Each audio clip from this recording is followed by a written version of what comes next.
Hi, book nerds. Mary here. It is Tuesday evening, and I just finished reading. I don't have the cover on it right now, but Blaze by Richard Bachman, Stephen King. And I was pleasantly surprised by this. I generally haven't loved the Bachman books, they've been okay. But this was one of my favorite, if not my favorite, Bachman books. It's been a while since I read the others. King, in his introduction, calls this a trunk novel. He wrote this in a period between like 1966 and 1973 when the rest of the Bachman books were written, but it went into a trunk. And he eventually pulled it out, reworked it some, and polished it up and published it in 2007. And I, again, was just very pleasantly surprised by this.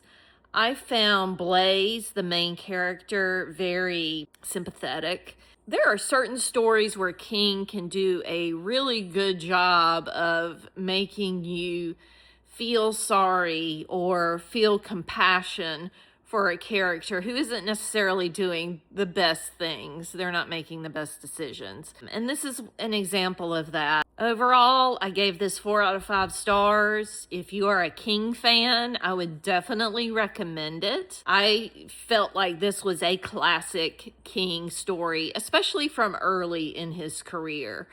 He started writing a lot of larger books, especially later in his career, but this is one of those that's just kind of a mid-sized novel, and he tells a really good story.